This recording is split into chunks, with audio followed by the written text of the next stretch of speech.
হযরত উমর এর সাহসিকতার কাহিনী এক ইতিহাস গড়া অধ্যায়। ইসলামের ইতিহাসে সাহসিকতার প্রতীক হিসেবে যার নাম উজ্জ্বলভাবে স্মরণ করা হয় তিনি হলেন হযরত উমর ইবনে খাত্তাব।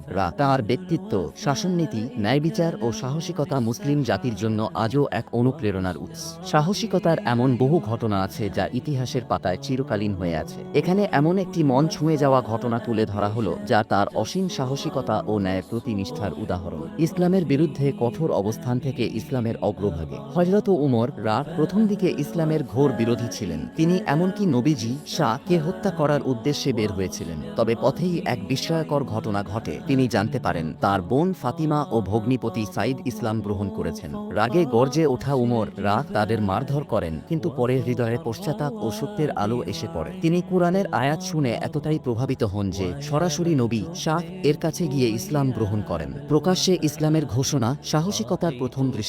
ইসলাম গ্রহণের পর হযরত উমর প্রথম যে কাজটি করেন তা হল তিনি সাহসের সঙ্গে প্রকাশ্যে কাবার সামনে গিয়ে ঘোষণা করেন, আমি উমর, আজ থেকে আমি মুসলমান। কারো সাহস থাকলে আমাকে থামিয়ে দেখাক। কুরাইশ নেতারা বিস্মিত হয়, কারণ এমন সাহসিকতা আগে কেউ দেখায়নি। হযরত উমর এর এই প্রকাশ্য ইসলাম গ্রহণ মুসলমানদের মনোবল বৃদ্ধি করে এবং ইসলাম প্রচারের নতুন দুয়ার খুলে দেয়। বদর যুদ্ধ ও সাহসিকতার পরীক্ষায় উত্তীর্ণ। বদর যুদ্ধের সময় হযরত উমর ছিলেন অগ্রভাগে। যুদ্ধের শুরুতেই তার ছেলেও কাফেরদের পক্ষে ছিল, কিন্তু ন্যায় বিচারের জায়গায় কোনো ছাড় দেননি। আল্লাহর সন্তুষ্টি তাঁর কাছে পারিবারিক সম্পর্কের চেয়েও বড় ছিল। তিনি নিজের প্রাণের ঝুঁকি নিয়ে কাফেরদের মোকাবিলা করেন। সাহসিকতা, শৃঙ্খলা ও দয়া, তিনটি গুণ তার মধ্যে সমানভাবে বিদ্যমান ছিল। খিলাফতের সময়কার সাহসিকতা ও প্রশাসনিক কঠোরতা। খলিফা হওয়ার পর তাঁর সাহসিকতা আরও উজ্জ্বল হয়ে ওঠে। পারস্য ও রোমান সাম্রাজ্যের বিরুদ্ধেও তিনি সফল যুদ্ধ পরিচালনা করেন। একবার একজন প্রভাবশালী ব্যক্তি অন্যায়ভাবে এক সাধারণ ব্যক্তির সম্পদ দখল করে নেয়। উমর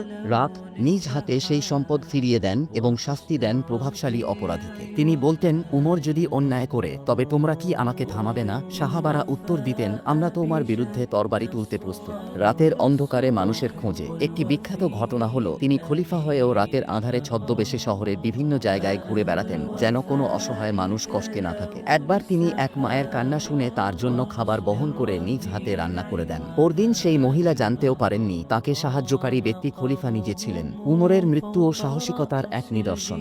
একবার তিনি ফজরের নামাজে ইমামতি করছিলেন, তখন এক মুনাফিক পেছন থেকে তাকে ছুরিকাঘাত করে। রক্তাক্ত অবস্থায় তিনি নামাজ শেষ করেন। মৃত্যুশয্যায়ও তিনি খলিফা নির্বাচন নিয়ে চিন্তিত ছিলেন, যেন মুসলিম উম্মাহ সঠিক নেতৃত্ব পায়। উপসংহার: হযরত উমর এর সাহসিকতা কেবল যুদ্ধক্ষেত্রে নয়, বরং ন্যায়বিচার, জনসেবায়, ইসলামের প্রসারে প্রতিটি স্তরে ছিল দৃষ্টান্তমূলক। তার জীবন কেবল এক সাহসিক বীরের নয়, বরং একজন আদর্শ নেতা ও খোদাভীরু মানুষের জীবন্ত উদাহরণ। আজও তার জীবনী আমাদের শিক্ষা দেয় কিভাবে সাহস, ন্যায় ও আল্লাহর ভয়ে জীবন পরিচালনা করতে হয়।